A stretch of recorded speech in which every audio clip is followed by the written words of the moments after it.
Hi, this is Katherine Skaggs, and it's November 1st, 2022. So I'm going to do a Mythical Goddess Tarot reading to see what do we need to know at this time to have a good month. What are the energies that we start out with? Where are we headed? What do we need to know? We're going to see what the goddesses of the Mythical Goddess Tarot want to show us in terms of the energy, in terms of, what is the big picture this month? And how do we navigate as we enter into the holiday season between now and the end of the year? And how do we best work with this energy? So we'll do a Mythical Goddess Tarot 15 card spread, as well as take a look to see if there's some Ascended Masters or Archangels that'd like to put in their 2 cents worth.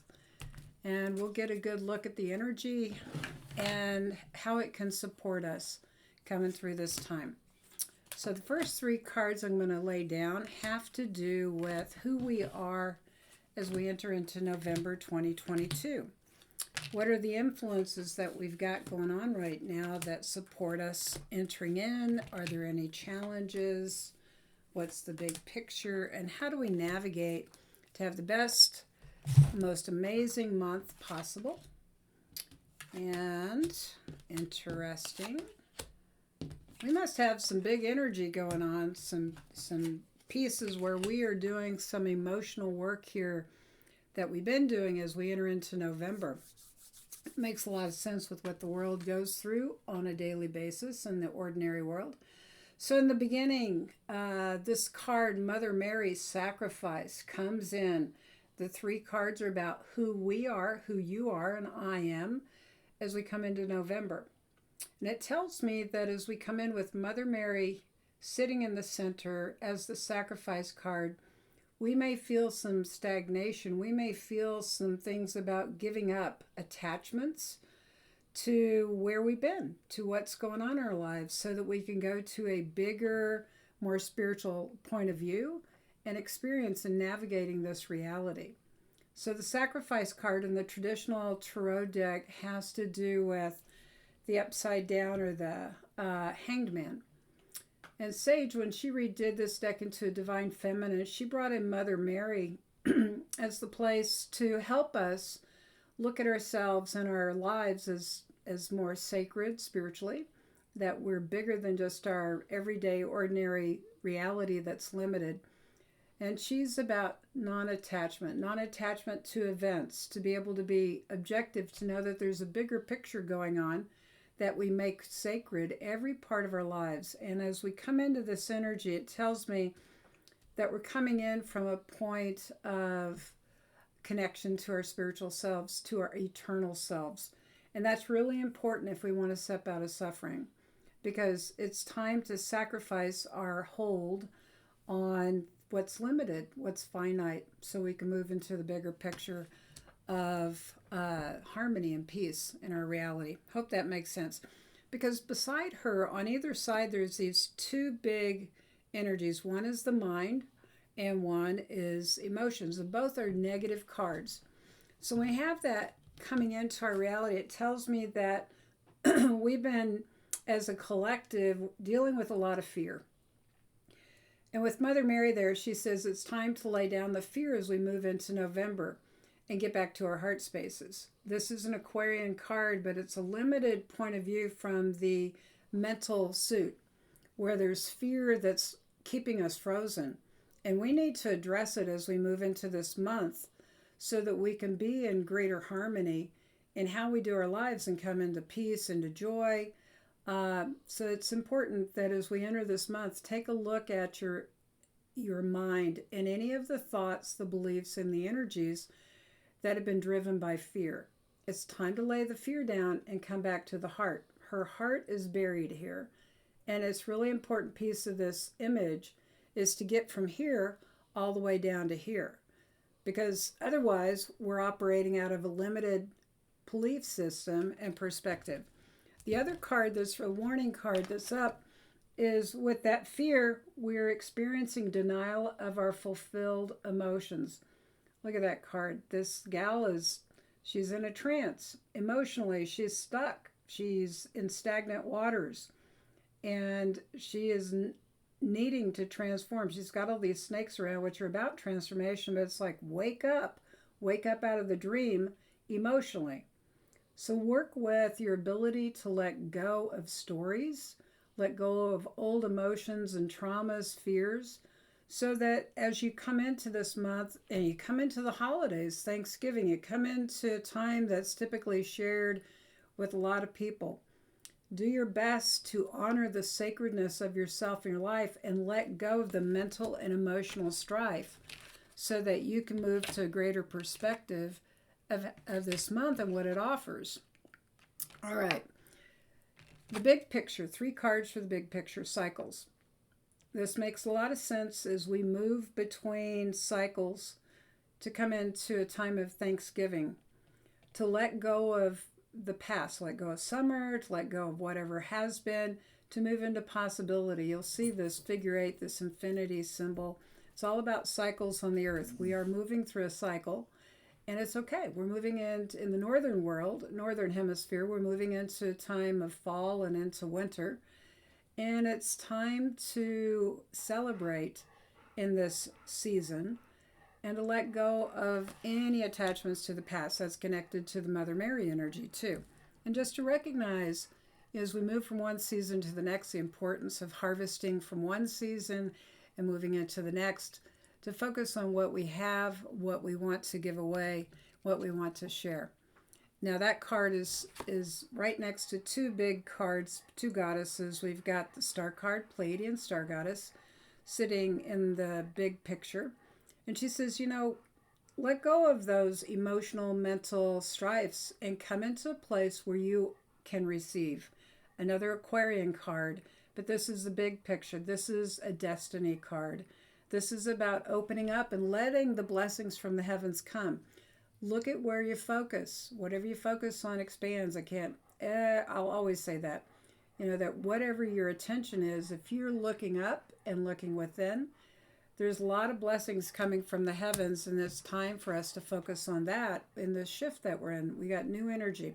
We've also got the Sacred Law card, Crow Woman, and she's Libra. She's balanced. She's balanced between the inner world, the mystical world of spirit, and the external world. And she tells me that we're in a big change where we're going to see greater justice on the horizon as we're letting go of these old patterns in our collective and in all around us to come home to something that's sacred. It's a karmic card. It's that, whatever is yours is coming to you. So if you've been up and creating lots of good stuff, look for good stuff. If you've been hanging out in the lower frequencies, well, clean up your messes and look to the stars, look to the heavens, look to the divine for good things to come. And feed that energy. That's what's really important. Where do you put your attention? What do you feed in your belief system, in your mind, in your heart, so that you can heal and come to greater balance, so you can enjoy all the goodness. All right. Well, I think this month has some big energies in it. Goodness, we've got Pele sitting here in the challenges. So again, with the way these 3 cards came out, in the beginning, plus what I'm seeing here, it's time to clean out and let go. As we move into this holiday season, into this time moving us inward, it's time to purify ourselves, and this can be challenging. Pele is about completely facing our lives and letting go of what no longer serves us. This is fire medicine. This is cleaning disrespect within ourselves and the world around us. Integrity is important, that what we truly desire that is good for one is good for all, that we need to lean into that and let go of anything that doesn't care for all of us. That seems to be an important message right now. So let go of your old stories as you move into the holidays. Let go of places where you've been hurt. Let go of dusty things in your house. Clean your house. Be prepared to bring in a higher energy through fire as we move into this time period, and know that this is about expansion as you let go. It's also about community, and yeah, I don't know about you, but in the past, some of the holidays have been challenging to come back into community, come back into family. So now is a time where we need to be in community, be in family. I'm sorry, my phone is ringing. Um, and it can be challenging at this time. So as you let go of the old stories and the old energies, do your best to move into places that you share with family, share with friends, share with sacred community, and can come into a new experience of that. That's going to be, this is about opportunities as well as lessons with the cards I'm working on right now. What's interesting is we're purifying. I see this another negative mental card that is criticism. You can see it looks really harsh, fiery, ouchy. And that's part of what we have to let go of right now. As these belief systems come up, old ways of being, we're going to be faced with criticism. We're going to be, whether it be inward or external. So how do you clear that? Come back to Pele and allow the passion in your heart, the fire, to clarify and to clear out old, harsh, jagged ways of being. I'll guarantee you that mentally, if this comes up, there's been fear, fright, or trauma that has been in your world or the world of others that have created critical energies. These are energies mentally that separate us from one another. It's those people, it's those ways of thinking, it's those politicians. Well, that makes sense. We got politics coming up, and we've got a lot of voting opportunities, and it can separate us. So look at ways that your own mind may feel critical, and do your best to let go and to work with that energy to come back to unity. What is the best for you, and what is the best for others? And learn to find respect as part of your middle ground, respect for yourself, respect for others, so that we can learn cooperation. All right, what is our action? I'm kind of saying it. Love is the only answer. Love is the only answer. It's time for us to come to a reality where we work with one another in love, where we play in love. This is an emotional suit card, and it's not just personal love, like I'm going to have a love partner, but this is about having a loving presence emotionally and how we bring that to all our relations. So look at how you're holding that space in yourself and how you generate that to others. Let that be your foundation for your action this month. I kind of think that should be your foundation for all times, but really do your best to work with that every single day and how you bring that to yourself and how you offer that to others. And you'll see that that helps this be a more harmonious month than some of these energies we're looking at as we enter into it. Cool, 2 other cards. A lot of goddesses here. So we've got a lot of divine help as we move into a new reality this month. We've got Aditi, the Great Void. So she's all about new beginnings, possibility, and potential. So as you work with that love energy, what would it be like for you to imagine to go into a place where you're like, wow, what is my new reality? How possible is it for this to be a really harmonious month, to clear out old mental and emotional energies, to bring new beginnings that are based on love, that are born out of love? So that's going to be important for all of us to work with, is to be curious. How good can it get? What would that be like for our mantra this month to carry us into the holidays, to carry us into our work and all our relations, to bring the sunshine out, to be the sunshine? What would it be like to not only work with the cosmic void of possibility and potential, but to be the light wherever we go? That feels very much like the theme here. Be reflective, be the love, be in possibility, and shine your light. And the light will go wherever you direct it. It will be part of your reality. And I dropped a card. Let me see who it is. Oh my goodness. We've got goddesses everywhere. I truly did a good job shuffling and shuffling and shuffling, but we have got goddesses every which way you can imagine. We've got 3, 4, 5, 6, 7, 8. More than half the spread is the divine feminine working with us to come out with greater realities and awakening. You know, these tarot readings are not just, oh, what's my future? It's not oriented towards fate. It's oriented towards how shall we empower ourselves to have better outcomes in our lives and be in greater harmony, and to be aware of how we choose and how we create. So we've got Lilith in the outcome, along with another goddess, Lakshmi, and the Seas card, Joy. So with Lilith here, it tells me we are coming back to a place of greater balance with the feminine and the masculine, and with all of our lives, if we will feed our hopes and dreams with love and with light, literally. So this is about empowerment. This is about sexual empowerment. This is about equality between male and female in all aspects of our lives. And this is about being free, to be honest, to be clear, and to be fully empowered, where we're living in a greater reality of equality. And that equality is about empowerment and goodness for all. So it's time for us to come to that we're all in this together. And this is about us feeding that through love so that we can come to joy. This is in the outcome. This is an abundance of joy, abundance of heart. Let's clear those old things out so we can live in a playful, joyful manner, be emotionally fulfilled and overflowing.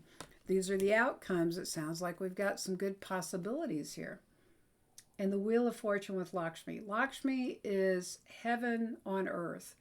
Lakshmi is the mother who says, what do you really want? Let me give that to you from the most divine point of view. And it's abundance, it's expansion. So this month, I would say it's time to do our homework, to clear out the old fears, to clear out emotional denial so that we can be connected to the bigger picture. And so we can be connected to our soul's eternal selves and the way we live our lives in sacredness.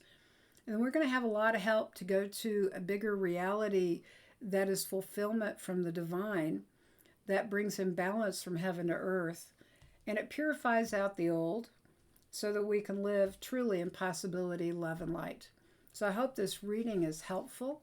I appreciate being here with you November 1st, 2022. Good Lord. And I'm going to pull one card from the Master's Light Wisdom Oracle to see who we need to listen to right now. So Archangel Raphael healing tells me that as we come into this month with some challenges of the old, that we move into greater frequency of healing. She brings this octave of emerald green energy to support us, healing old traumas, healing old ways of being, and bringing us into that light love that we can live in a manner that is fulfilled in a wholeness for all of our beings. So again, this is Katherine Skaggs with the Mythical Goddess Tarot and the Master's Light Wisdom Oracle for November 1st, 2022. Happy holidays coming. Happy November. Thanks so much.